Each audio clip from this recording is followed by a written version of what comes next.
Welcome to Off-Road X-Files, where the trail meets the unknown. I'm your host, Jimmy Toungate. Tonight, we have a very special guest, my friend Marc Myrsell. Marc is a longtime Pacific Northwest Bigfoot researcher and member of the Olympic Project. He has a passion for history and is considered by many, including myself, the guy when it comes to the 1924 Siege of Ape Canyon.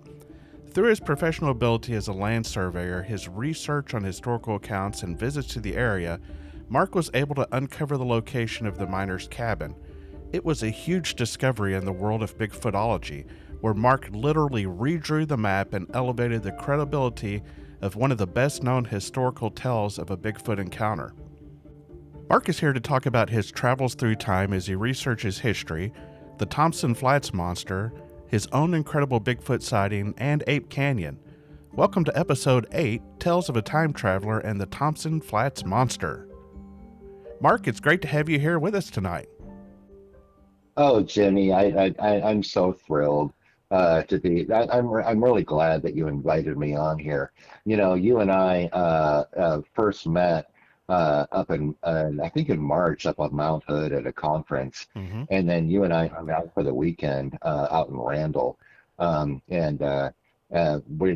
you and I just became the greatest of friends like almost immediately. So I'm Absolutely. really thrilled that you invited me on here. So thanks so much. I'm so thrilled to be here with you. Well, I appreciate that, and we have become really fast friends, and I really think the world of you, and I'm so glad that you agreed to come on tonight.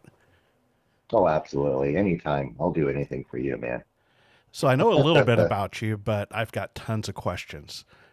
So I guess the first place to start is kind of with your background. Did you grow up here in the Pacific Northwest, or are you a transplant? No. I am a Pacific Northwesterner. I was born in Newport, Oregon in 1966, officially. My dad was a, longtime land surveyor, and he had gotten through his company stationed down in Lincoln City, Oregon. And at the time, Lincoln City did not have a hospital, so they had to drive 10 miles south in order to get me birthed down there. So I was born in Newport, Oregon, and then when I was about two, mom and dad and my older sisters moved to Newberg, Oregon, which is about roughly about 30 miles south of Portland.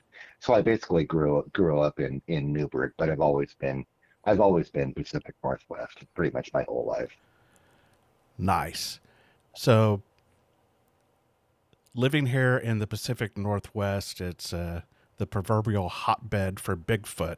What got you interested in Bigfoot? Um, Well, well, it was actually in the house in Newburgh when mom and dad moved to Newburgh.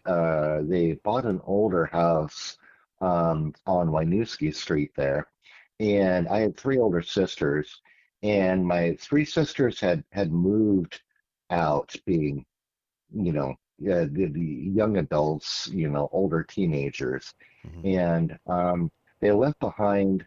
There was this one Christmas day where mom felt like she needed to buy the exact same gift for my older three sisters so they wouldn't get jealous over their gifts. And one Christmas, each sister got this little like 9-inch TV, the black and white television, Mhm. and one of them left them behind. And I remember when I was a kid, I'm man, I must have been about 8 years old or so, and I'm notorious for staying up very late, which I still do. And I was watching the Late Show after Portland Professional Wrestling on KPTV Channel 12 in Portland, Mhm. and I remember they were doing a rerun of the famous show of Sasquatch Legend of Bigfoot. And in there, in that movie, I think it came out in '76. There was a recreation of like about a 10 or 15-minute recreation of the Ape Canyon incident of these miners getting attacked with, this big shadowy creature throwing rocks down on the cabin with the miners inside, shooting through the roof and shooting through the windows and everything. And that imagery stuck with me my entire life because it frankly scared the hell out of me. And it wasn't until I started looking into the strange old story of Ape Canyon about, golly, I don't know, maybe about 15, 20 years ago, where I was like, what was that movie again? What was that movie? And I had to like go back and refine Sasquatch Legend of Bigfoot. But that story stuck with me. I'm growing up in the Pacific Northwest, and I knew that it happened on Mount St. Helens. But it wasn't until, um, sorry, it wasn't until I was um, delving into the deep, dark recesses of the Dewey Decimal System at the library, the zero Oh zeros yeah. and the 001s, where you find all the pyramids and Atlantis and all that kind of stuff. And I came across Nick Redfern's book, and it was one of his book called Three Men Seeking Monsters, which is a great book. I really have to recommend Three Men Seeking Monsters to everybody. But he talked about briefly the Ape Canyon incident, but more importantly, what Nick did is that he invoked some of old John Fort stuff, where if you are interested in like lights in the sky or monsters in the woods or ghosts or whatever, John Fort, that Nick Redfern talked about, John said that if you look around the general geographic area and if you look around the general timeline, more often than not, whatever story you're investigating, more often than not, you will find perhaps other events of high strangeness, as John Fort said, and that may or may not be related. Well, that idea really hit me really, really hard. And so I pulled out an old story off the shelf called Ape Canyon, and I employed that. I started re-researching Ape Canyon, looking around the geographic area and the general timeline, and suddenly I found this treasure trove of Ape Canyon info that really had never been brought out. So that's basically how I got into the Bigfoot community um, as an adult. Wow, that's really cool. I've never actually seen that video or movie, so I'm going to have to look it up and watch it now so I can become familiar with it as well. Uh, 1924 you- was a really interesting year. Um, there was another what? big event that took place in 1924 with Albert Osman. Yes. Now, Um, in your research, have you found not only with the region but with periods of time that you'll find increased activity or more reports, and then it may die out for a while? that seems to be the trend. I would need um, a person to plug in some really super cool algorithms on that issue, and you know who I'm talking about, to really study to answer your question. Tesseract? But yes, I think that is something very, very much worth studying. Just say on my review, because I deal with the old dusty papers Hmm. going back in time and looking at these events of high strangeness. But I do, and I haven't really analyzed it myself, but I do see, say, in my brain or in my heart, I do see um, perhaps an algorithm where there is a peak and then there's a low spot and then there's a peak and then Hmm. there's a low spot. 1924 was certainly crazy, because we had the Ape Canyon incident, we had the Albert Ostman incident. There was also in 1924 there were a couple of pretty high-end sea monster sightings as well here in the Pacific Northwest. Um, it's just a very strange stuff going on. When I started to get into this idea of what John Fort and what Nick Redfern promulgated, yeah, here in downtown Vancouver, Washington, it really wasn't enough to like make people write about it for years and years and years. But there were some strange things going on here in downtown Vancouver in Clark County, Washington, during the same time.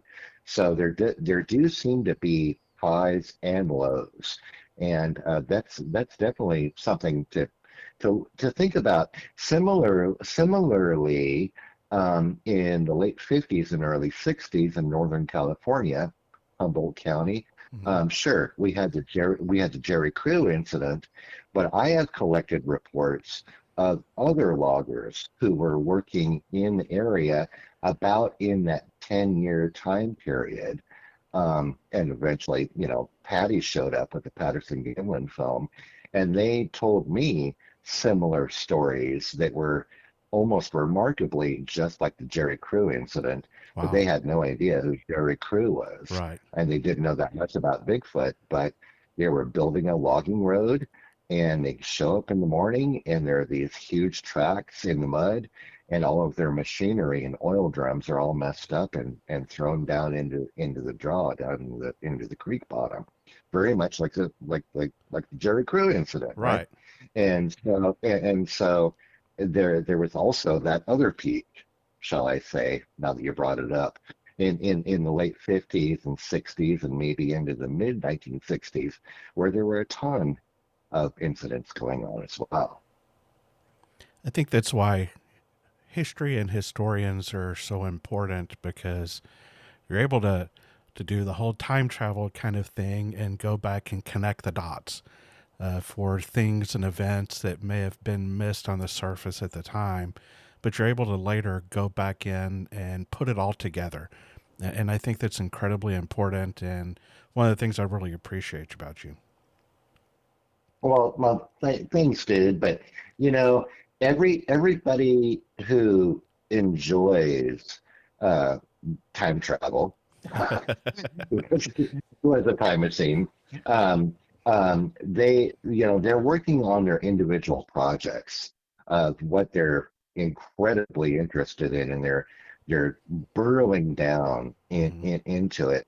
And what I've always thought is that, when you and I were kids, our aunt would bring over the to keep the kids busy on Thanksgiving or Christmas, they would bring over the 1,000 piece jigsaw puzzle, and the little cardboard puzzle pieces. Right. And I've always thought that this kind of investigation, this kind of research, is that what if your aunt brought over 3 boxes of 1,000 puzzles, and you went outside and it's driving rain, and you just opened the boxes and you just threw them up all in the air, and let them fall in the backyard.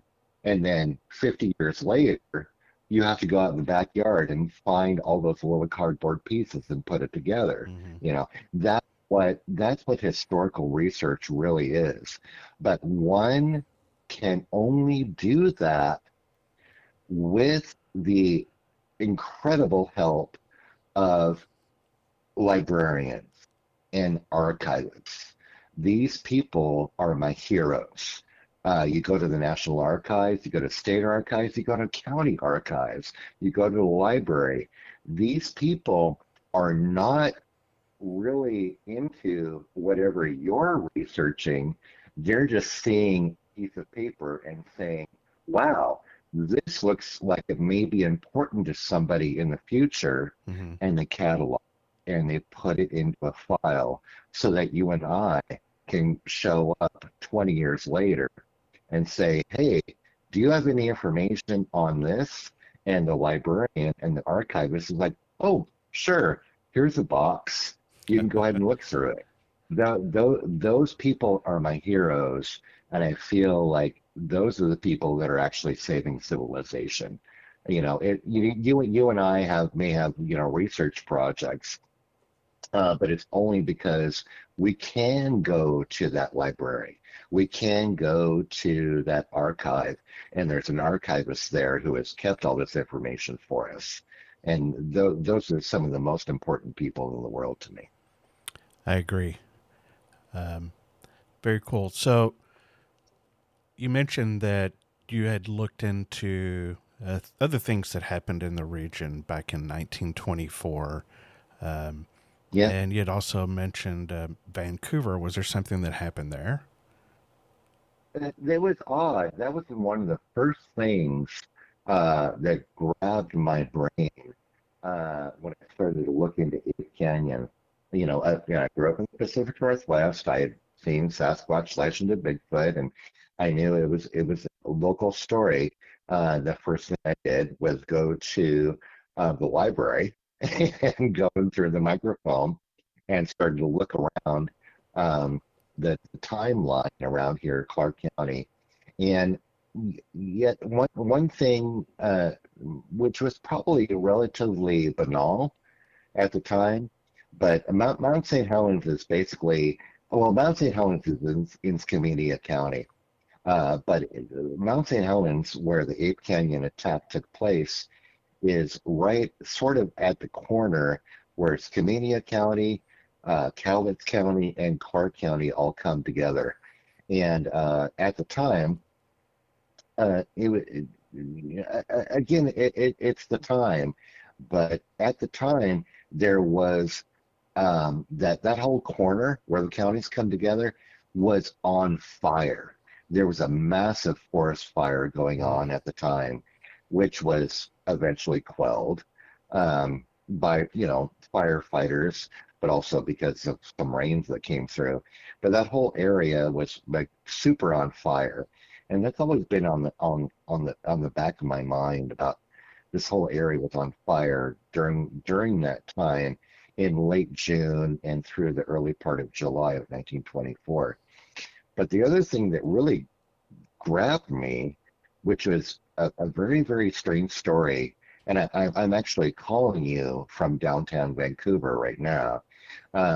There was this strange thing that hit the headlines of that same week in early July of 1924, where there was this massive infestation in the public water system in downtown Vancouver of earwigs, also known as silverfish, the tiny little bugs with little Yeah. pinchers, in front of them. And apparently it was so bad that it's like, oh, Jimmy, oh my goodness, sorry, I have to go to my sink. I'm kind of thirsty. And I turn on the faucet and to get a drink of water, and nothing would come out except earwigs Oh man. coming out of your faucet. And my house that I'm calling you from is 1908. So this house remembered this whole incident. Yeah, apparently it got so bad where it was published in the Columbian newspaper, where it was a concerted effort where everybody had to go down to Chumacero's pharmacy, and you could buy this free bottle of poison. And on a certain morning, on a certain day, everyone was asked to go out and spread this poison all over their yard in order to try to get rid of these earwigs. The city of Vancouver asked entomologists to come out from Yale and Harvard, and they did come out to try to figure out what's Mhm. going on with these earwigs. And that took place for about 2 or 3 weeks, and they went back home and they were like, I have no idea what's going on. But the high strangeness in the general geographic area, it it that was a strange week, folks, for people here in Yeah, Southwest I bet. California. You got Bigfoot, And you got yes, earwigs, you got fires. So, yeah, yeah, and then the people getting the Columbian newspaper all of a sudden find out that there's ape men and monsters out up there in the mountains. So yeah, Yeah. it was a strange week, that's for sure. So I think it's also kind of important to note that um, the terminology or the vernacular that they may have used back in 1924 is probably not the same as today. So when you start going into these projects, um, I guess it could be important to know what things might be potentially have been called back then. So did you find Wild major differences while you were doing your research that maybe they were called monsters or wild men or hairy man or woolly boogers or Wild man. wild Yeah, man? we we we talked about this, when we were hanging out last month. Wild man in the 19 teens. Well, in the 1900s and 19 teens, people were like wild man crazy. Mm-hmm. It was amazing. And I'm actually delving into that more and more to find out where this wild man started or how prominently it was used. And so there was no, of course, we did have the term Sasquatch, but it wasn't widely publicized Mm-hmm. because, as you know, it was the fellow up in Canada that termed the name Sasquatch based on other, local names. Ben Harrison. Basically, yeah, yeah, absolutely. It was a sort of a it was sort of a English speakers amalgamation of different names Right. washed together to come about Sasquatch. But at the time, with Ape Canyon, um, these guys, of course, didn't know the term Sasquatch. They may have known the word wild man, but when they encountered what they encountered and what happened to them. The best thing that they could come up with was Ape Man. You know, Mm-hmm. the interesting thing is that Edgar Rice Burroughs was actually in the area just previous to that. Ooh. And he was right. Actually, he was actually living in Aberdeen, Washington, in Grace Harbor County. Oh, holy cow. I When didn't he know that. when he no when he was starting to write, when he Yeah. was starting to think about writing Tarzan, right? Yeah. And during that time, in Grace Harbor County, what was going on was the wild man of Wainuchi, a fellow named John Turno, who Yeah. this is not. He was not a John Turno was not a monster. He was actually a human being, Right. but he was accused of a murder, um, which I think he was framed for. Frankly, there's other evidence that came out about John Turno where he probably did not commit that murder, but he was a woodsman and he didn't want to have anything to deal with the sheriff, so he split out. He split and he just went out into the woods just to escape the law, who eventually tracked him down and killed him. Yeah. But at that time, he was the wild man of Wainuchi, and Edgar Rice Burroughs was there at the time living in Aberdeen. And I think that may have been Ah. the germ that started Tarzan, the wild man, and the Very wild well ape could man. be. It could be. But when these guys were up there at Ape Canyon in 1924, the only term that they knew was ape man or mountain devil. Hmm. Oh, the mountain devils. Yes. So we're going to talk about Ape Canyon in a little bit, but I want to go further back. So, um, Sure. Thompson Flat monster. Yeah. So I know that you were looking into that, and while you were looking into that, something happened, which we'll also get to. But so it was called the Thompson Flat Monster, correct? And that's like, so how did you find that story first? And then kind of how Yeah. did that Yeah. unfold for you? Yeah. Two names: Thompson Flat Monster, Wild Man of the Sixes. once called the Kangaroo Man because of how high this creature could jump. Hmm. What great bounds it could take was the Kangaroo Man. And getting back, just as a brief mention, going back to our librarians and archivists that I love, I'm married to one. Oh, My nice. wife, yes, exactly. My wife Catherine and her mom and her grandmother are longtime teachers and librarians and archivists. And so Catherine, I was going through my Ape Canyon research and stuff, and Catherine's at the library, and there's this tiny little booklet, just basically stapled together.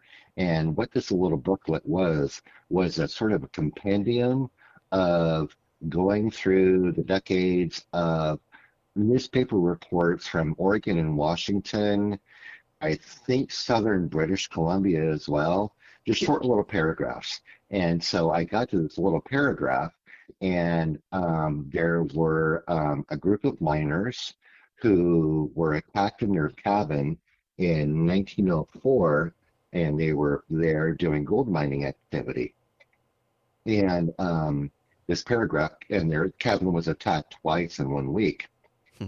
And sure enough, that caught my attention because it was gold mining activity, an old cabin in the woods that was attacked by Bigfoot, and but the weird thing is that it was many hundreds of miles away in Southwest Oregon, and it happened 20 years before Ape Canyon, and I was like, well, dang. Is there another old cabin that was attacked by Bigfoot Yeah. that maybe I could like track down? And so I started to get into the whole story behind that cabin, and man, Jimmy, it opened up this huge portal in time that went from 1874 into the 19 teens Wow. of this gold mining area where this creature and creatures kept showing up over and over again, and they were not just fleeting like road crossings or anything. A lot of these were incredibly aggressive encounters where people were scared off. This creature was like snarling and yelling and tearing apart their camps. Hunting dogs were killed Hmm. over and over again. All these crazy things started happening. And so I started looking into it initially to go find that Harrison cabin that was attacked twice in 1 week in 1904. But it opened up a treasure trove of information where I am certain I am going to be dead before I uncover the entirety of this story. Oh, I hope not. I want to know what happens. Yeah, Besides the well, fact you that I can don't maybe want you to help me die, out. but like Well, I need to thanks. hear the rest of the story. No, frankly, in my opinion, is I'm going to live forever. So yeah, maybe. Whew. Who knows? I'm 59. The thing about historical research is that people call me and say, "Hey, can you look into this for me?" And I'm like, "Yeah, sure. Call me back in about 7 or 8 years, and I'll get back to you." I'll Because add it to my historical list. research takes a long time. Okay, thank you. Yeah, put it on your calendar. But the Thompson Flat Monster, Wild Man of the Sixes, is a huge story. Um, not only because of the reports that came out of there. Basically, the one of the weird things is that you and I have this paradigm of what does Bigfoot look like? Hmm. And that paradigm is basically based off of the Patterson-Gimlin film with Patty. What does Bigfoot look like? Oh, about 6, 7, 8 feet tall, dark brown hair, long loping gait as she walks. The weird thing about Thompson Flat is that repeatedly in this 40-year timeline, all these reports came out. It wasn't a huge 12-foot monster or anything. It kept coming out where it was maybe 6.5 feet tall, and Huh. repeatedly it's always called with blonde or yellow hair covering it. It wasn't dark brown. It was like almost like a it was like it was a regional thing Yeah. where all these creatures were called blonde or with yellow hair, which I find really interesting. The one thing about Thompson Flat, as I got into the story of the area more, was that there was a period in the 1880s, late 1880s, where four miners over the period of about 18 months, um, one at a time, ended up showing up dead Ooh. there at their placer locations where they were mining gold, and repeatedly each each person that was found dead was one, either they had their bodies beaten to a pulp, like the upper torso was completely crushed in and beaten, Yeah. or their heads were bashed in. And so that sure piqued my interest as well, besides finding a cabin, but getting back into who these miners were and what was the manner of their death. So that's sort of the short story of the Thompson Flat Monster Project. Oh, what a fascinating project. I envy you. No, I no, love mysteries. And it's a great story. Yep. okay, so you found out about this story for the Thompson Flat Monster um, through your wife finding this pamphlet. But Yep. it didn't stop there. You actually went out and started looking for the cabin, right? Oh, heck yeah. Yeah. Yeah, absolutely. And as far as the 1904 attack on the Robert Harrison cabin was sort of dead center in the timeline of when these creatures were being seen up there and encountered Mm, up there. And it basically started about 1874 or 1875. This area became known as the Gold Rush of Southwest Oregon, where there was this fellow who we now have identified, but his nickname was Nugget Tom. And oddly enough, when he found gold up there at Thompson Flat, it was actually associated with an encounter, a very aggressive encounter with Bigfoot. You know, uh, 1874, 1875. He was prospecting up there looking for some gold.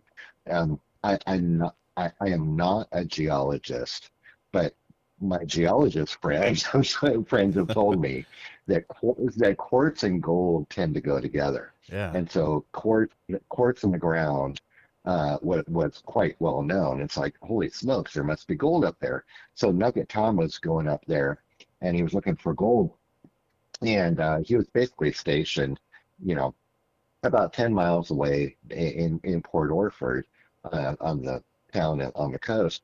And his friends didn't see him for like 3 or 4 days. And it's like, holy smokes, we better go find Tom. So they went up there and they found him because he was on Star Mountain. Hmm. And he had told his friends where he was going, and they found him. And he was beat up and not doing well. Well, they picked him up and brought him into town. And as they nursed him back to health, he told them he was bent down on the ground with just a small hand pickaxe, digging away at some quartz, looking for some gold. And something came behind him, grabbed him by the scruff of his clothes, throttled him, up in the air, and threw him down the hill, where Wow. apparently he became unconscious. Yeah. And then his friends found him. And one of the things that one of his friends said while Tom was in bed and he was being nursed back to health is that they looked in his pack, and there was this huge hunk of quartz. And at the end of that hunk of quartz was the biggest gold nugget that they had ever seen. And that's what started the gold mining, the gold rush Wow. of Southwest Oregon. where people started going up there. At first, they did load claims where they were blasting out tunnels. Eventually, that mainly turned into placer claims Hmm. for placer gold mining. But during this time, that's when all these people started going up there looking for gold. At the same time, they kept encountering these creatures that were, 6 or 7 feet tall, covered entirely with yellow blonde hair, and also incredibly mean and aggressive as Yeah. well. So I've been looking at that area on Onyx Off Road on a map in Yeah, 3D, and even today it's pretty remote. There's like it, nothing around it is. there, and so It is. prior to um, the miners going in there, people may have not even stepped foot in that land besides First Nations people. Um, so That, having yeah, new intruders or that, interlopers could be very upsetting to a Bigfoot clan or something who's inhabiting the area and make them want to chase them off. So like I can totally see that. that is true. There's one thing about that area that we need to understand. We're in Northern California, Southern Oregon, in the Pacific Northwest region. The main geology of our area are what? Volcanoes. Yeah. Mainly we are a basalt, volcanic activity kind of area. But when you get down there, it's a small, limited area. And you can see this actually when you go to Oregon Caves National Monument. This area is mainly a marble and granite uplift. Mm. It's one of the rare areas where you get karst activity, which actually produces limestone caves, that kind Yeah. of thing. And so what it is sort of like a mini Rockies. This area is incredibly rugged and incredibly steep because when you get up into volcano area, it's nice little eroded rolling hills and maybe not that nice, but some of them are kind of steep and brushy. But there, it is dang steep. It is like a mini Rockies where we camp to go down to Thompson Flat. We camp and then we go down the trail for about a mile and a half to the South Fork of the Sixes River, Mm-hmm. and it is not like nice little switchback hills. It's straight down. Oh. You're losing like about 2,000 feet in elevation in about a mile and a half. It's dang steep. So what that indicates and what happened, this area has never been logged. Yeah. There's no railroad logging. It's not it's old growth forest because it was just too dang steep in order to get the timber out. So it gets remote very quickly down there, and you are quickly in old growth forest. So when you were going out there, due to the remoteness and kind of the location, were you going by yourself or did you have a group with you? Well, I got into the paperwork, getting into the research of the Thompson Flat Monster, and I guess word got out, and I was doing dishes at the kitchen sink, and phone rings. And it's like, "Hey, Mark, dude, it's Bobo," and my friend Bobo calls me, Yeah. and it was shortly after the end of the TV series Finding Bigfoot, Mm-hmm. and Bobo decided that he wants to get into feature-length Bigfoot documentaries, and the first one that he picked, and I'm kind of humbled about it, was the Thompson Flat Monster because it's a great story. Oh yeah. And so Bobo called me and he's like, "We got to do the Thompson Flat Monster, dude." And so that was actually my first field trip up there. Bobo and I went up there with Roddy Kelly, of course, with the Bluff Creek Project, Mm-hmm. and a local friend, Kim Christensen. She grew up in Bandon, Oregon. and a couple of production assistants, and that was basically my first trip up there. But Kim Christensen, she she grew up in that area in coastal Oregon, and her mom and dad and they were cranberry farmers, and she's been all over that area. The one thing about Kim, which is part of hopefully the film and part of the story, is that Kim has one or two children, and she knew the gold miners. This is a very rural area, and it's very small towns where basically everybody knows everybody else. Hmm. And she actually got one of the claim owners, one of the gold mining owners, to allow her and her kids to stay at the cabin. And again, this is the cabin Still that's like there? a mile and a half.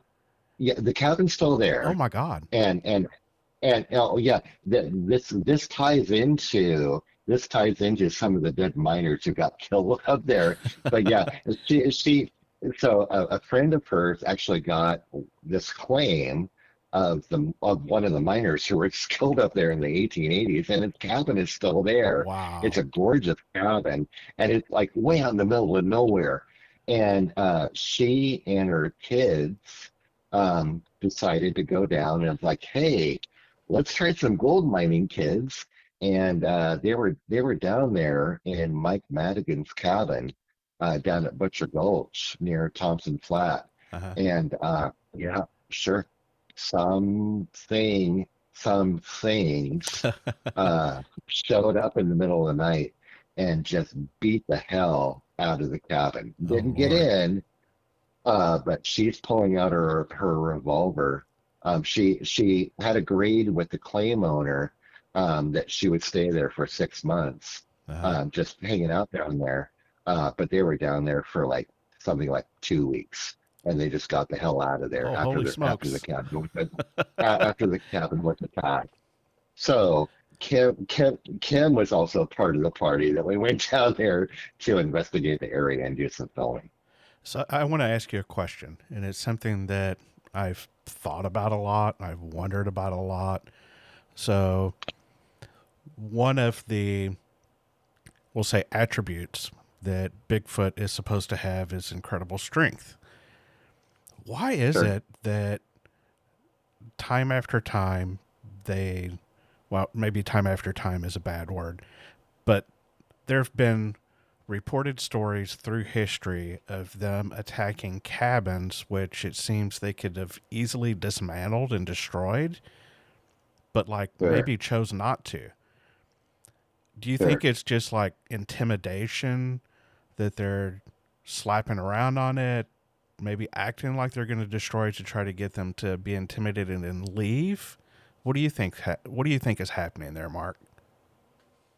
Well, a good friend of mine and I kind of disagree on this, where and well, it's our good friend Cliff, Uh, where he has said in the past where Bigfoot never has hurt anybody.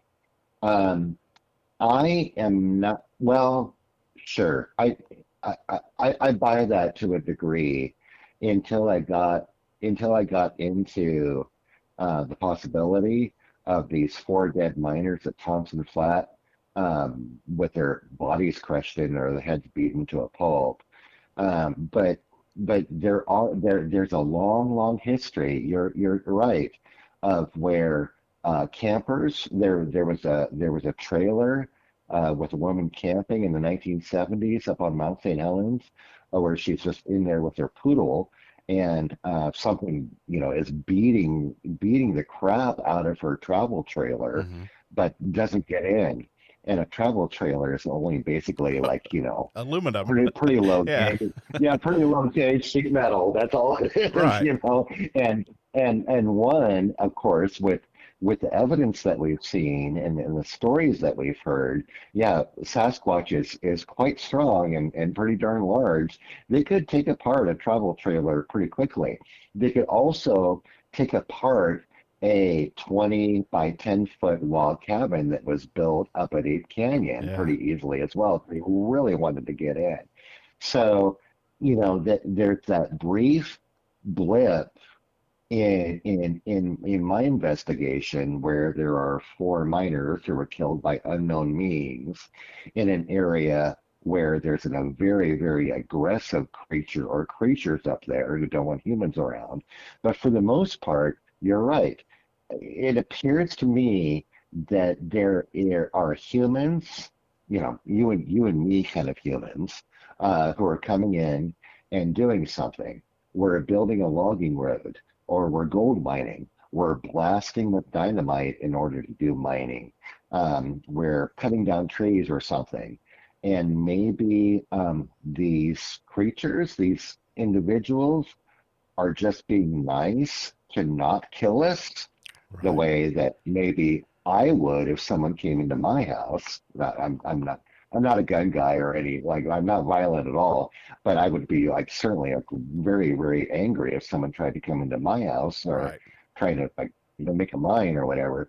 But maybe these individuals are just trying to be nice to a certain point.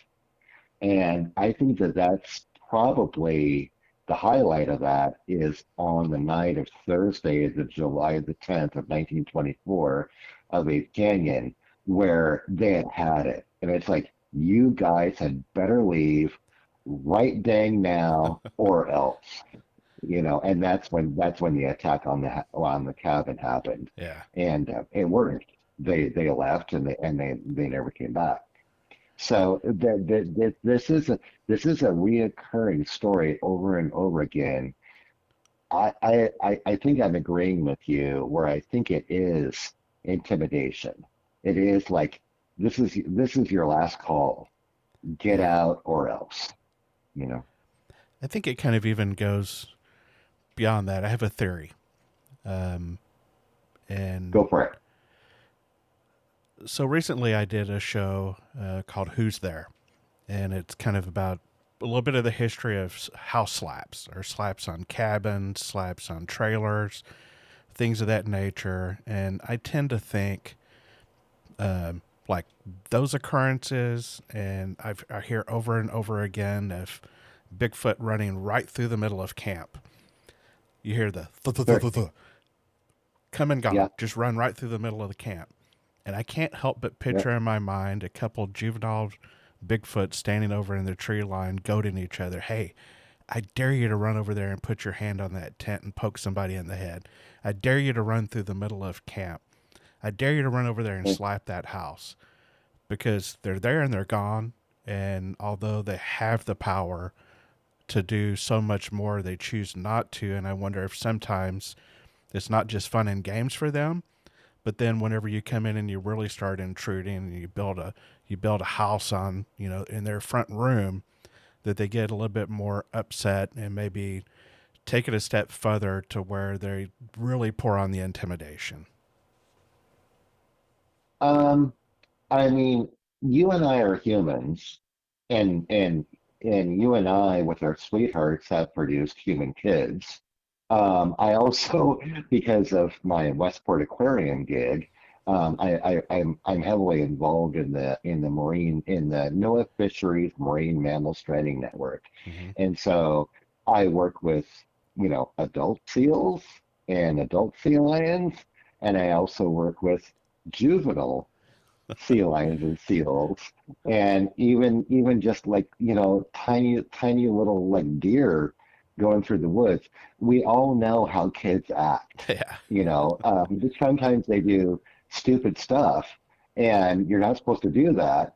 But that's the way kids act.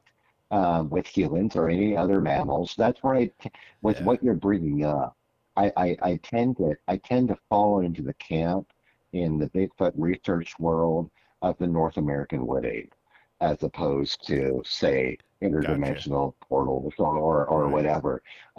Because these juvenile reports, and I think you're onto something. These reports of juveniles, they act like kids. They Yeah. act like human kids. They act like seal pups, and they do stupid stuff.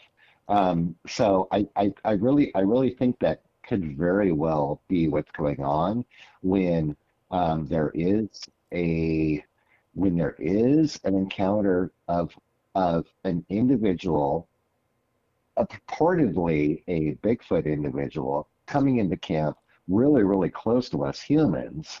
Um, it could very easily be what you said. Hey, I dare you to go throw a rock at Old Man Jones's house or Yeah. whatever, and they do, but and they do that. But as they get older and being probably a mammal, they're probably in a social kind of community, a social kind of environment. As they get older, they get to be adults and perhaps have kids of their own. And when humans come in and start messing up their front yard and stuff, then they're going to take the bull by the horns and get the hell out of here. Get off my lawn. Get off my Yeah. lawn. I That's mean, my only parking space. I just turned 60, as you know, and my wife still Yes. tells me when I walk out the door, don't do anything stupid. Um, so some of us never change. Some of us are Yes. perpetually youngsters at heart.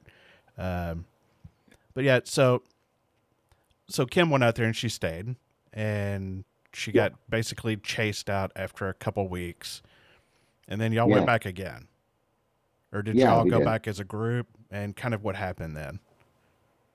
We all went up as a group. Um, and it was purposes of Bobo wanting to filming, and here's one thing I've done a little bit of film work, but not a lot. Um, but one thing that I've learned in film work, um, and also about exactly who you agree to do a podcast with, Jimmy, is that you have to know that group or know that person and trust them, Yeah. because they can make you look like an idiot. But that's one thing about Bobo and Rowdy. They basically, put the microphone on me and they were like, do whatever you want, say whatever you want. There weren't like 10 takes or anything. They were just there basically to document my field work. And that's Ah, that's what I was up there cool. for. I wasn't up there to make a movie. I was up there to do field research on my research project. We were up there for four nights and 5 days, I believe, up there in the woods. But we were also going back into town into these old newspaper offices, looking at original copies from 1889 Hmm. of newspapers, trying to track this whole thing down. But we were up there for a while, found some great stuff, had some weird stuff happen to us as well. We had some weird vocalizations. Something crossed the little tiny gravel road. We didn't see anything, but we certainly heard some stuff. Hmm. Just some weird stuff happened. Um, but it basically wasn't until we decided to break camp, and at the camp it was all of us together. It was myself, Bobo and Rowdy and Kim, and two production assistants from Northern California. And okay, we're done. Bobo and Rowdy and we're going to go back into Myrtle Creek in the morning, and we're going to go to the newspaper office, the Myrtle Creek Herald. So okay, everyone go away. Mark and Bobo and Rowdy need to do something tomorrow. So the two production assistants um, get in the car and they drive back to Northern California. And then about an hour later, Kim's like, "Okay, well, I'm going to go back home to Bandon. So I'll see you guys later." I'm like, "Okay." Bobo and Rowdy say, "Okay, we have to." we have to get our ATV quads onto the trailer, Hmm. and we're going to all meet up back at the highway at Sixes River Road, where we can get reception. We're going to find out where we can get dinner, find out where we're going to stay before we go to Myrtle Creek. Okay, cool. So Kim takes off, and I'll see you guys later. About 15 minutes after that, I'm like, okay, Bobo and Rowdy, I'm gonna go meet you at the highway, and we're figuring out what we're gonna do. Okay. So I take off, and I'm driving down this little gravel road. This Forest Service road is maybe one car wide, or maybe a car and a half wide. What time of day is And it? I'm going. It's late November. It was the week before Thanksgiving, and slightly overcast. But this is Forest Service area, where some of it, well, as you're headed back to the highway, some of it has been logged, but it hasn't been logged recently. Hmm. So you have trees on both sides of you, and so this is about 5 o'clock in the afternoon, and it's getting dark. But It's yeah, much it, it, darker in it's the dark. trees. Yeah, gotcha. Okay. Yeah, yeah, yeah. So yeah, I mean, we have, daylight savings time, and it's getting dark, and you're in the forest, and it's dark enough for me to put on my headlights. And I am a relatively cautious driver, so I'm driving like 25 miles an hour, and I have my lights on, and so I get to the point. It's like, oh, holy smokes, there's Kim's car, and she's pulled off to the side of the road, and I stop and I was like, hey Kim, is everything okay? And she's like, yeah, sure, everything's cool. I'm just checking out some maps because there's a lake down here, and it was a lake where she had had encounters before, Hmm. and I just want to go visit that later. And I'm like, oh, okay, that's cool. Well, okay, I'll talk to you on the phone, Kim. And I take off, and I must be like about a mile or two ahead of her. Once in a great while, I can see uh, Kim's headlights behind me. Gotcha. Well, I round around this curve, and it's dark enough where I have my brights on, and the road is rising maybe like 5 or 10% grade. It's not steep at all, and but I can only see about 200 or 300 feet in front of me before the road crests and goes down. And I run around this curve, and God, Jimmy, I got to tell you one thing. Um, I've talked to um, I've talked to a lot of people that have given me their own personal reports, Hmm. and when they give me these reports, a lot of the time they're coming up to me because I'm at a conference or whatever, and they're just looking for a safe space Right. to tell me their story. And I say this over and over again because I'm about to use the word PTSD, Yep. and I'm not trying to demean people like firefighters or combat personnel or EMTs who have like had serious trauma, Yeah. where they do have PTSD. But all these reports that I get, it is almost like a PTSD kind of phenomenon, where something happened to them and they cannot not talk about it. Yeah. It's like looping in their brain. It's looping in their memory, where they remember everything in a high definition TV, and they're just looking for a safe space to tell their stories.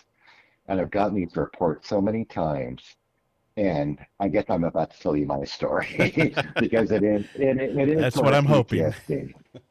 I round around this corner, and my first thought is that who in the hell, in the dark of the national forest, 10 miles up into the national forest, why are they playing in the middle of the road, out in the middle of nowhere, where there are no houses or basically anything?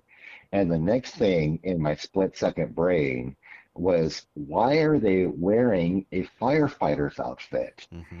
It looked like this individual. This was almost like a deer in the headlights kind of individual, where when I rounded the corner, this individual was standing face to me about 200, 250 feet away, facing me as if I had like surprised this individual, Mm-hmm. and they're facing me in a brief split second, and it looked like they were wearing a dirty firefighter's fighting outfit. It was, sorry to say, it was dirty yellow or beige or Yeah. blonde.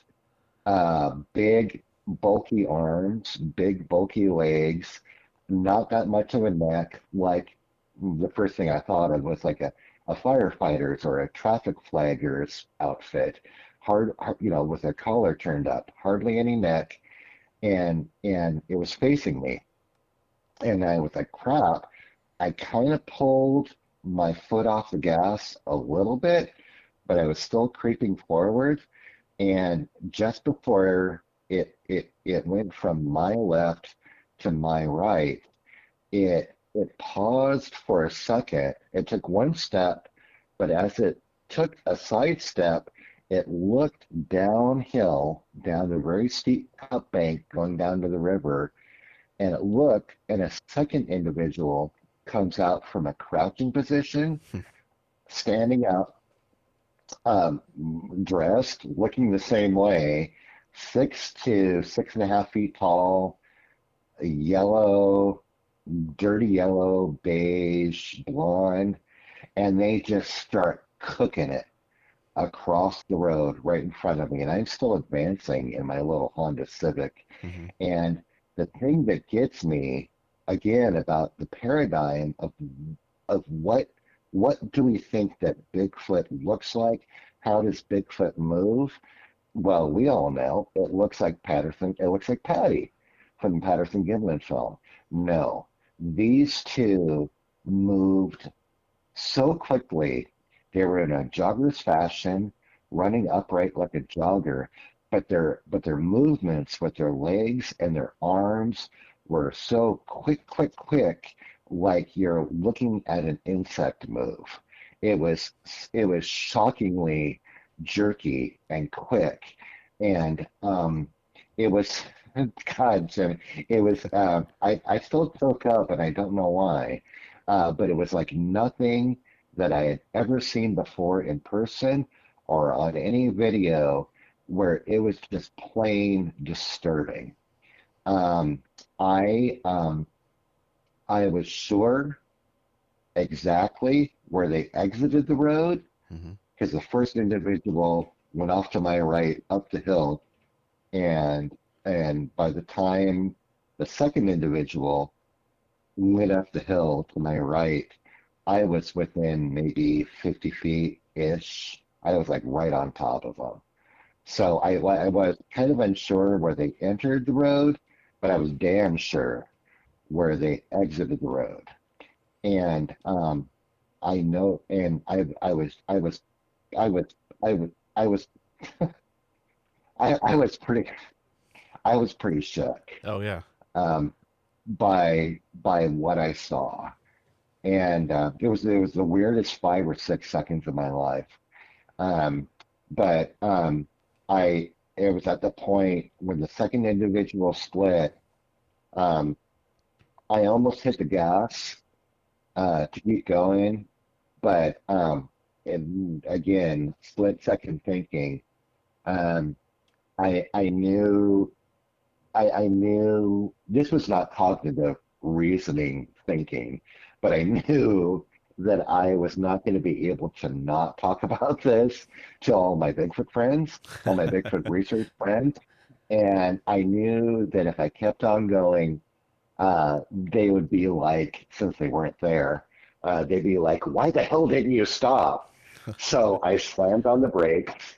I put the car in park. I didn't turn off the car, but I put it in park, flew out the driver's side, and I stood outside the driver's door, and I looked up the hill where these two went, up into the woods. And I by the rate of speed, by the time I stopped the car, um, I kind of figured that maybe they were like 75 or maybe 100 feet up the hill. But this is what disturbed me the most. I was sitting there, and all I heard was my car engine and the water river running downhill from me. Hmm. I didn't hear any branches breaking. I didn't hear any brush. I didn't hear anything. And so my fight or flight brain immediately assumed that whatever crossed the road in front of me was up there on that hill, maybe 100 feet away, standing there watching me. Ah. And then all the hair on the back of my neck, all the way up to my skull, my ears got hot like Yeah. crazy. And I was just, that's what disturbed me the most. I was just speechless. And so, like maybe about two minutes later, Kim's car comes up behind me, and I try kinda to tell her what happened. And then about 4 or 5 minutes after that, Bobo's pickup comes up, and then behind him is Rowdy's pickup. And I go up to Bobo, and he's like, "Dude, was there an accident?" And I was like, No." And he's like, "Oh, is there a flat tire?" I was like, "Something just crossed the road." And he was like, "You saw a squatch?" And I remember I dumbly held up my left hand with two fingers out. And I was like, there were two. And he was like, "Holy crap!" And he boils out of his car, Yeah. runs down the Rowdy, and and a squatch just crossed the road, dude. And Kim, I love her. She's a lot more experienced now, but at the time she was very, very new to the research, and everything was Sasquatch, of course. Hmm. And so Rowdy was everything is Bigfoot, and Rowdy was like, "Don't tell." He's talking to Bobo, and he's like, "Don't tell me who saw it, Kim." And Bobo was like, "No, dude, it was Mark." And Rowdy's like, "Holy crap!" And he pulls out his camera equipment, sticks the microphone on me, and he's like, turns on his camera, and he's like, "Start talking." Yeah. Download. And we were maybe about, I don't know, 6 or 7 minutes away from when those two individuals crossed the road. So I was barely able to like, stumble out my story, and my whole reaction of what happened and my story got caught on film maybe about 6 or 7 minutes later. That's awesome. You saw the two Sasquatches, and you said that they were kind of a tan color, maybe beige, which fits right in line with all the reports that have come from that area for Yes. Bigfoot that are kind of that same color. And Yeah. Bobo and Rowdy have come up, and Kim's there, and they've put a microphone on you, and you've kind of downloaded your story and told what you saw and what happened. So what happened next? We reconvened as we promised to do, and Kim went on her way back to her house in Bandon. Rowdy and Bubba and I get back to the highway where we get reception, and we're we've been living on camp food, so we figure out where we're going to get a bite to eat, and we find a place where we can stay before we go to Myrtle Creek Herald in Myrtle Creek, Oregon, the newspaper office, and it was my first time getting reception after about 4 or 5 days. So I call in to my sweetheart, Catherine, and she's on the speakerphone with my son, Vincent. And it was about 8 o'clock, 9 o'clock at night. And I couldn't bring myself, and I'm not sure why, but I couldn't bring myself to tell her what happened. Mm-hmm. But that night, Bobo and Rowdy are sharing a room in the adjoining room, and Bobo said that he could hear me talking to Catherine over the phone, and he's like, "You didn't tell Catherine anything," and he was listening apparently, um, and I couldn't. I'm not sure why. Even when I was just relating my story, even though this was 3 or 4 years ago. I even telling you I was breaking up too. Yeah. It every time for sure, like the 12th time, I could not tell the story, and as Shane Corson calls it, the confirmation experience. I couldn't tell my story for whatever reason without halfway through the story, tears coming down my face, and Yep. I didn't feel threatened. I didn't feel in danger at all, but it was just so disturbing that it was I'm sorry, kind of a PTSD kind of experience. But that night in the hotel room, found some scratch paper, and I sketched out sort of like a comic book strip, Hmm. frame by frame, of what I saw. And Wow. I got to tell you, you may be you may be one of the first. I'm allowing you to use it, but you can use those sketches in my affidavit that I sent to you in our discussion for your Oh, podcast. thank you. But I sketched, yeah, absolutely. Yeah, feel free to. And that's honestly kind of purposeful for me. But so we finished our work. Well, actually, just before we went to the newspaper office the following morning, we did go back there up in the daylight. And number one, what we did was Bobo stood out in the road, and we measured Bobo. How tall is Bobo? And he stood out in the Hmm. road where these two things crossed in front of me. And Rowdy and I got back in my car, and we followed my footsteps traveling up the road about what I saw, and we were able to get an idea of how large were these creatures. And Bobo is about 6.5 feet tall.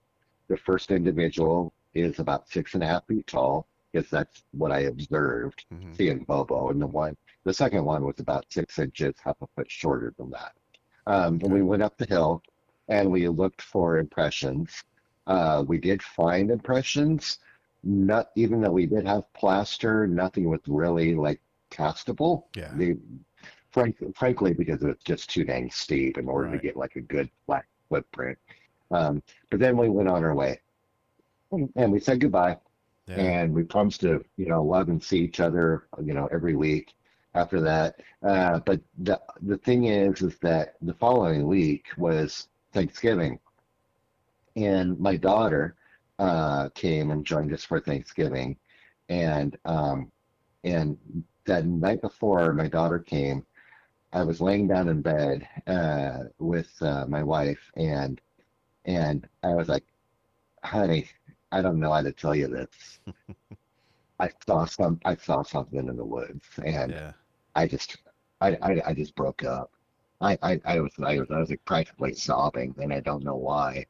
And then when my daughter came for Thanksgiving the following day, I told her the story, and again, I just started crying. I Yeah. called Shane on the phone. I called Shane Corson on the phone, Yeah. and I just broke up crying. I don't know why. Even telling you this story tonight, I was crying a little bit and choking up too, and it was just so disturbing what I saw. It It's was the weirdest 5 seconds of my life. It was weird. it's having experienced myself. Um, it's mind breaking. It When I is. saw that like 8.5 foot tall cinnamon colored Bigfoot standing in the riverbed, my mind kind of broke in that moment, and I was like, that can't be standing there. It's impossible. Bigfoot cannot be standing It, there, right there, 75 feet off the highway. It just can't be. And so I'm trying to yeah, rationalize it. And then my mind just kind of locked up. yeah. And I'm thinking about it and debating, whether I should turn around and go back to that area. And I ultimately decided to keep driving because traffic was really heavy. It's not easy to turn around on I-90 where this happened and get back to where it was. So I decided to go Oh, back later. you were on 90. You Yeah, were on 90. yeah, Wow, holy smokes! I'm not. just outside of North Bend. So if you know where the fire training Yeah. center is, Homestead Road, Oh, sure, where the South sure. Fork of the Yeah, Snoqualmie, right there in that riverbed, Yeah. buddy, standing looking away from me. And I saw it from head to toe, or head to heel, because it was facing away.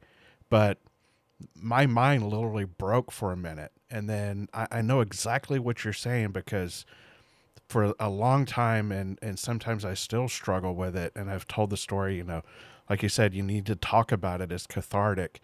But I called my wife, and I'm driving down I-90, and I'm like, you're not going to believe what I just saw. And she's like, what? And I said, I just saw a Bigfoot. And she's like, no, you didn't. I'm like, yes, I did.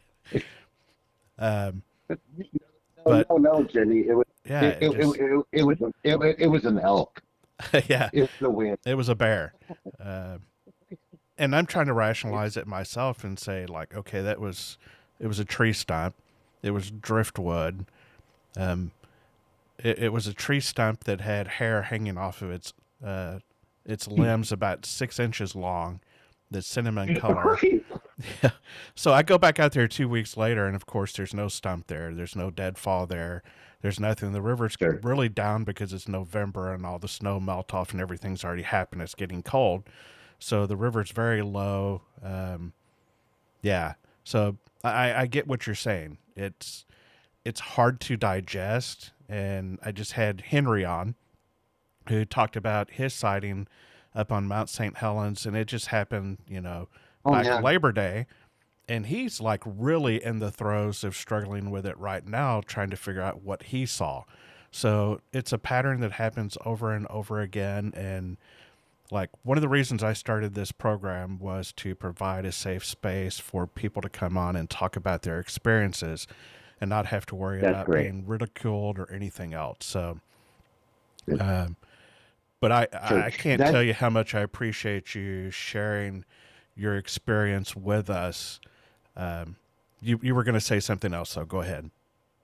What one thing I was about to bring up some quotes from our great friend Derek Randall, Uh, who heads the Olympic Project.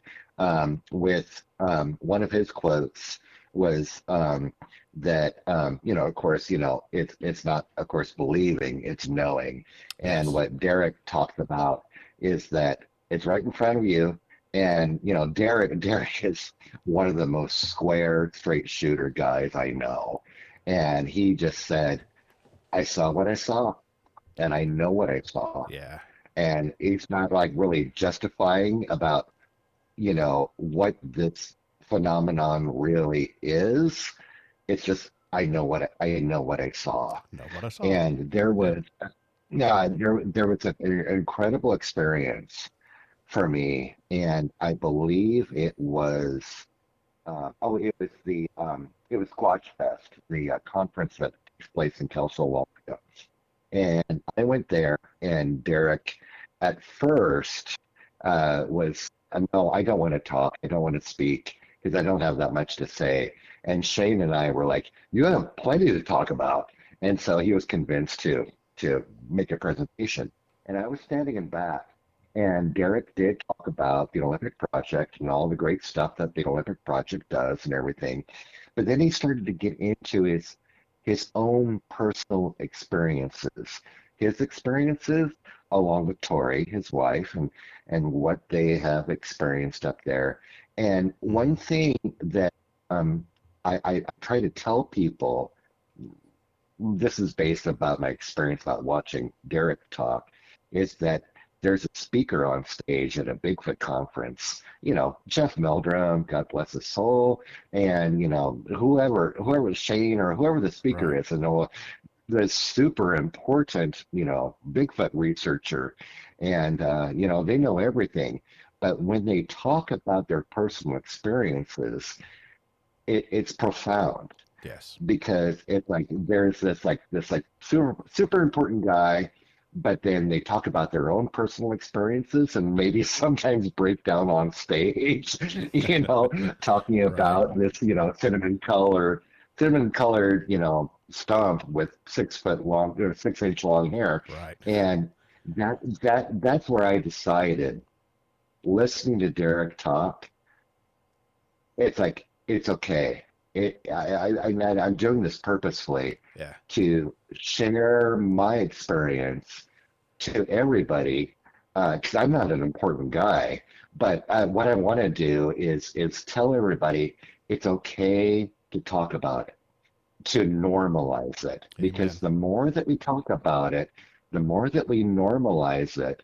A lot of people, you start, people outside the community, you start to talk about Bigfoot, and they're like, ho, ho, ho, oh, Bigfoot, oh, that's funny. But, my uncle had this story, and he starts getting into this story. Everybody has a Bigfoot story.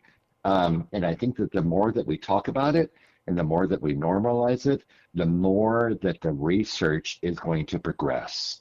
It's going to be Yeah. okay to talk about Bigfoot research and to talk about Sasquatch research, just not our own personal experiences, but where it's okay, where this is an actual factual phenomenon that deserves more research across the board, historical research, modern contemporary field research, hair analysis, DNA, whatever. We need to normalize it by talking about it so that we can progress the peanut. We can push the peanut more in order to get more and more research done that is being recognized. Well said, my friend. Very well said. Um, Thanks. So I know that you said a couple things that really surprised you were the speed that they moved and that it was kind of almost jerky. Yeah. Did your sighting change anything else that you previously thought about Bigfoot? Well, anything else? Um, yes. Let me just briefly touch upon their movement, because that was my confirmation experience. Where prior to that, I was just like this weird, like Indiana Jones academic doing dusty old paper research and going out in the field and finding old cabins and stuff. But that kind of threw me into like you know, a, you know, an encounter. I actually had my own encounter, and I never thought that it would ever happen to me. But after that, um, what I saw in talking with other people that I trusted in the research community about their movement, they were like, "Oh yeah." The people that I talked to, Shane, Shelley Covington, Montana, they were like, "Oh yeah, we've gotten plenty of reports like that to say," and this is disparaging, but almost like a meth head or a crack Crack addict. addict, It yeah. was like it was jerky and it was weird. It was almost like the spider zombie kind in the movie. It's kind of weird jerky movements like that. So they were like, "Oh yeah, we've gotten plenty of reports of that kind of movement." But the one thing that happened to me after that weird road crossing that I had is that prior to that, um, I would get these reports from people coming up to me and wanting to tell me their story, and I would always listen with a very empathetic ear, and take note of what they wanted to tell me and ask them questions about their encounter, and I would write it down privately Mhm. and everything like that. But it wasn't until after that Thompson Flat, Curry County crossing, where now I understand where they're coming from. Yeah. They have had this thing happen to them, and like I said, they cannot not talk about it. They're afraid of ridicule, but they're just trying to find the safe space in order to talk about it. So it gave me a little bit more understanding of when people come up to me and tell me their story. I understand where they're coming from a little bit better. Okay, Mark, so Uh, we've talked about a whole lot tonight, but I would be remiss if we didn't talk about the Siege at Ape Canyon. Coming up here on November 11th is going to be the release of the movie we've all been patiently or impatiently waiting for. Eli Watson's film, The Siege of Ape Canyon, which is focused on your research. Yep. It is going to be streaming. The streaming release is on November 11th Hmm. on a variety of streaming platforms. Of course, the Small Town Monsters YouTube channel. I believe it's on Google. I believe it's on Google Play. The best bet in order to figure out where it's showing is to go to Small Town Monsters website, and that's where you can really figure out about where to see it. And really, I have to tell you that I reached out to Seth Breedlove, the big guru of small town monsters, and I was like, Seth and I had talked about doing an Ape Canyon movie for years, and I was like, it's now or never, dude. And he was like, let's go for it. And so he signed up Eli Watson Hmm. to be the producer director for the movie. And Eli Watson is a tremendous filmmaker. He uh, he he told the story of Ape Canyon the way that I wanted it to be told. And so what I have to say is that I'm Marc Myrsell and I approve this message of Ape Canyon because um, it is truly the Ape Canyon story that should have been told. I told Seth and Eli this that we talked about earlier, you and me, Jimmy, about that short segment in Sasquatch Legend of Bigfoot of retelling the Ape Canyon story, and for Yeah. years, 1976, that was where everyone knew about the Ape Canyon story. The Siege of Ape Canyon movie is going to be talked about for 100 years. Honestly, it gives all the details and all the cast of characters of the people that were involved in refinding the cabin in the mine and the research. I am soups excited, as the kids would say. And Eli is definitely one of my favorite movie makers. He is wise beyond his years, and I find Yeah. his films to be incredibly thoughtful. And I think that's Yes. something that's missing a lot from filmmaking today. And so, in particular, I really enjoy his films. And I'm very excited Yeah. for this to be coming out. Eli, I've learned a lot from Eli, not only film production, but just telling the story. Hmm. Because Eli's the kind of guy where he doesn't tell me what to do on camera. He just sticks on the microphone and turns on the camera and does whatever he wants. But he really is an artist. And then he takes all these hundreds of hours of footage and he's like, how am I going to tell this story? And I don't mean to aggrandize him more than he should be, but he really is an artist. And he Yeah. takes hundreds and hundreds of hours of footage. And it's how am I as Eli Watson going to tell this story? And that's what he's done with the Siege of Ape Canyon. Okay, folks, so I'm going to put the links to where you can find the film in the show notes and the blog on my website. Okay, so Mark, so we have the film coming up on the 11th, and folks would get an opportunity to see you later this month at Sasquatch Summit in Ocean Yeah, Shores at the Quinault Casino. You yeah. want to talk about that for just a second, and then anything else you have coming up? Yeah, sure. Our friend Johnny, who's been organizing the Sasquatch Summit for years and years, and actually, Sasquatch Summit, I was a nobody and I didn't know anybody at all.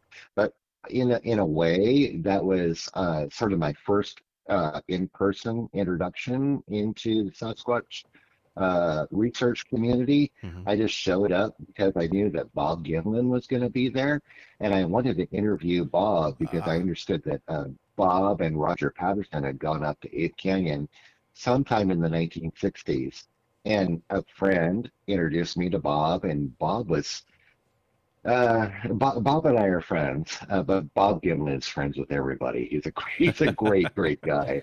Uh, but he sat me down after the whole room had cleared, and actually the Connaught casino people were pulling up chairs, to pack everything away. Hmm. Well, Bob and I were still sitting there for like an hour and a half.